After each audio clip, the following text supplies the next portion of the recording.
lagi bersama Ibu Yesi. Di saat ini kita akan belajar pendidikan agama Kristen dan budi pekerti. Tapi sama-sama kita lakukan salam PPK.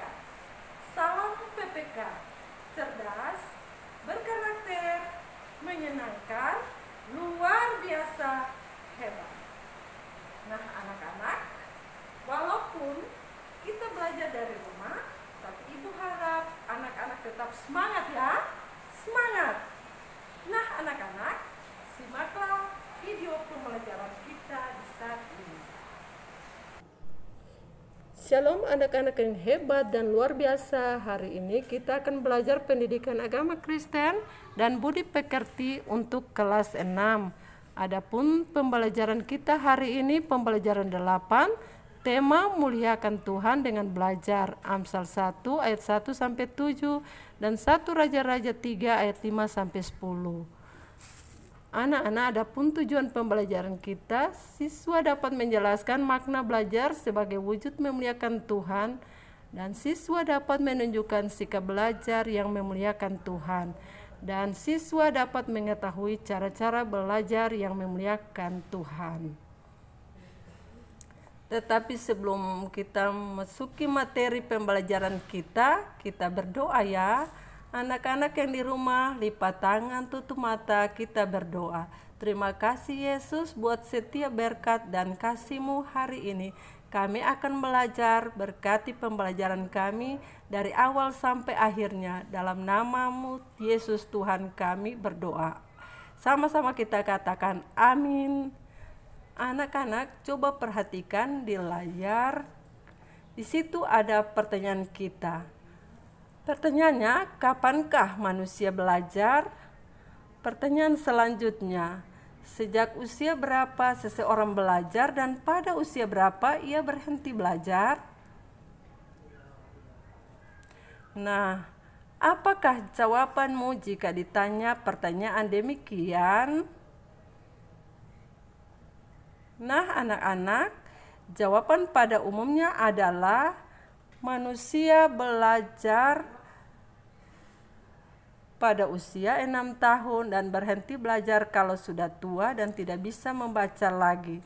Pertanyaannya, benarkah seperti itu? Wow, ternyata tidak benar. Proses yang terjadi sejak lahir sampai mati, atau istilah dalam bahasa Inggris menyebutnya from womb to tomb, artinya sejak dari rahim ibu hingga ke rahim bumi atau liang kubur.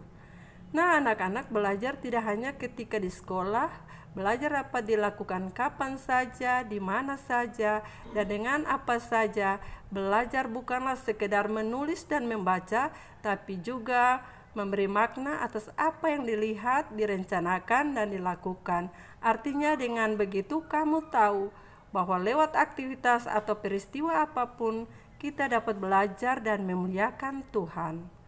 Belajar berarti kita menggunakan akal pikiran, perasaan, keinginan atau kehendak yang Tuhan anugerahkan kepada kita untuk kita pakai secara bijak, lalu mengusahakan hidup yang lebih baik. Anak-anak, orang Kristen harus memuliakan Tuhan dalam setiap hal yang dilakukannya. Belajar juga sebagai salah satu cara dan bentuk memuliakan Tuhan, karena kita sering melihat peserta didik Kristen yang tidak memuliakan Tuhan di dalam studinya, padahal secara kognitif ia paham bahwa sebagai seorang Kristen ia harus memuliakan Tuhan. 1 Korintus 10 ayat 31. Dalam 1 Raja-Raja 3 ayat 5 sampai 10, Salomo, anak Raja Daud, Raja Israel yang kedua, dikenal sebagai raja yang paling bijaksana karena ia meminta hikmat kepada Tuhan. Berikanlah kepada hamba-Mu ini hati yang faham menimbang perkara untuk menghakimi umat-Mu ini dengan dapat membedakan antara yang baik dan yang jahat. Ia tidak meminta kekayaan atau kehormatan. Salomo dalam kitab Amsal memiliki pesan hikmat kebijaksanaan yang dalam yang bersumber dari Tuhan. Ia memuliakan Tuhan dengan hikmat yang juga berasal dari Tuhan. Salomo dalam awal kitab Amsal ini menyatakan bahwa melalui pendidikan orang akan pandai, tahu dan melakukan apa yang benar, adil dan jujur, dan juga memberikan kecerdasan serta pengetahuan dan hikmat. Amsal mengatakan bahwa awal dari semua pendidikan dan hikmat adalah dari Tuhan sendiri, karena Tuhanlah sumber hikmat. Karena itu, setiap orang yang sudah mendapat hikmat dan didikan harus menerapkan kepintaran untuk kecerdasan yang manusia miliki berasal dari Tuhan dan bukan berasal dari yang lain atau hanya berasal dari usaha sendiri. Manusia itulah sebabnya. Ketika manusia menggunakan akal dan pikirannya, berarti manusia sedang memuliakan Tuhan. Orang yang mengatakan bahwa kepandaian dan kemampuan yang dimiliki karena usahanya sendiri disebut orang sombong. Sikap belajar yang memuliakan Tuhan. Pertama, belajar sungguh-sungguh. Kedua, berdoa saat memulai pembelajaran dan mengakhiri pembelajaran. Ketiga, bukan menyombongkan diri, tetapi dengan belajar berusaha memuliakan Tuhan dengan kemampuan yang Tuhan berikan. Selanjutnya yang keempat, selalu bersyukur. Kita juga harus selalu bersyukur atas beberapa hal dalam belajar, yaitu antara lain A. Kesempatan belajar. Kita bersyukur memiliki kesempatan untuk bersekolah. Tidak semua anak-anak memiliki kesempatan untuk sekolah. Pertama, ada anak yang tidak bisa sekolah karena orang tuanya tidak mempunyai uang untuk menyekolahkan mereka. Dua, ada juga anak yang sakit dan harus dirawat sehingga ia tidak merasakan bersenangnya belajar di sekolah. Selanjutnya yang B, orang-orang yang Tuhan berikan di sekitar kita dengan belajar, kita pun bersyukur untuk guru, teman-teman, orang tua, bahkan pegawai yang ada di sekolah kita yang telah menunjang dalam belajar. Nah, anak-anak, orang-orang yang sudah bijak, ayat yang kelima, terus menambahkan ilmu dan mengembangkan ilmu yang telah ia miliki. Artinya, seseorang tidak berhenti belajar meskipun ia telah melewati sebuah tahapan pendidikan, misalnya sarjana. Tetapi satu hal yang penting yang ditekankan adalah bahwa pengetahuan yang dimaksud dalam kitab Amsal berasal dari takut akan Tuhan. Sikap kagum dan hormat kepada Tuhan adalah sikap yang akan membuat pengalaman dan didikan menghasilkan hikmat yang bertujuan kebenaran dan keadilan.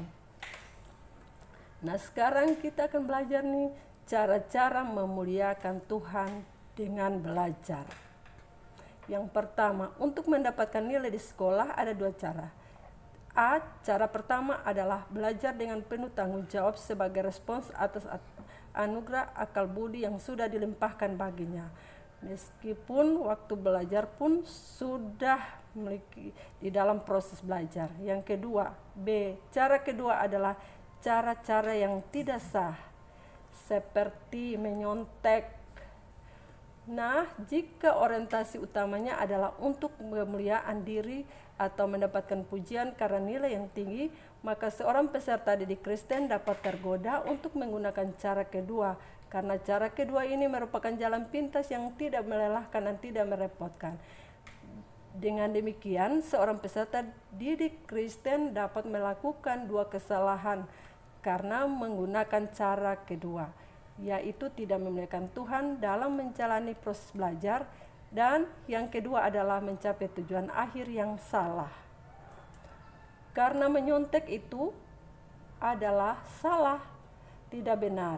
Ketika kita sudah mengetahui bahwa cara-cara memuliakan Tuhan dengan belajar dengan benar atau belajar dengan cara tidak benar, kita sebagai anak-anak Tuhan harus mengetahui bahwa kita harus mengetahui cara belajar yang benar.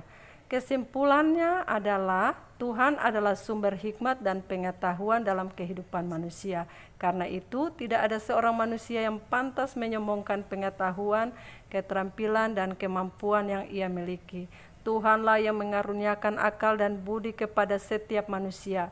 Karena itu, manusia haruslah menggunakannya dengan baik, dengan belajar secara jujur dan benar, agar ia memuliakan Tuhan pada akhirnya kelak. Pengetahuan itu ia pakai untuk memuliakan Tuhan dalam kehidupan sehari-hari. Nah, sekarang ketika kita memasuki kesimpulan anak-anak, sekarang tugas kamu mengerjakan soal yang ada di bawah ini ya. Bagian A, yaitu dari manakah sumber kepintaran, kecerdasan, dan kebijaksanaan dalam diri manusia? Dari usahanya sendiri ataukah dari manakah? Yang kedua, apa saja yang dapat kamu lakukan untuk memperoleh ilmu dan keterampilan? Yang ketiga, dapatkah kita memuliakan Tuhan dengan belajar? Jelaskan pendapatmu. Oke, soal bagian yang B. Yang pertama, mengapa orang perlu belajar selama hidupnya? Yang kedua, jelaskanlah dengan kata-katamu sendiri apa yang disebut dengan belajar. Yang ketiga, bagaimanakah sikap belajar yang memuliakan Tuhan? Yang keempat, apakah manfaat belajar dalam sepanjang kehidupannya? Selamat mengerjakan ya anak-anak. Oke, sekarang kita akan menutup pembelajaran dengan doa. Ayo sama-sama lipat tangan, tutup mata. Tuhan, Engkaulah sumber pengetahuan dan hikmat dalam kehidupan kami. Ajarlah kami untuk belajar dengan tekun, baik dan jujur setiap hari, agar kami memuliakan nama-Mu dalam kehidupan kami sebagai seorang pelajar. Tolonglah kami menjadi pelajar yang cerdas dan tidak menyombongkan diri. Di dalam nama Tuhan Yesus Kristus kami memohon.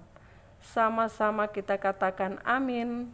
Oke anak-anak, Tuhan Yesus memberkati. Terima kasih. Demikianlah pembelajaran kita di hari ini. Ibu berharap semoga apa yang disampaikan hari ini anak-anak bisa mengerti dan memahaminya. Dan jangan lupa anak-anak, tugas yang sudah ibu guru berikan itu tolong dikerjakan ya. Ibu guru tunggu. Sampai jumpa. Tuhan Yesus memberkati.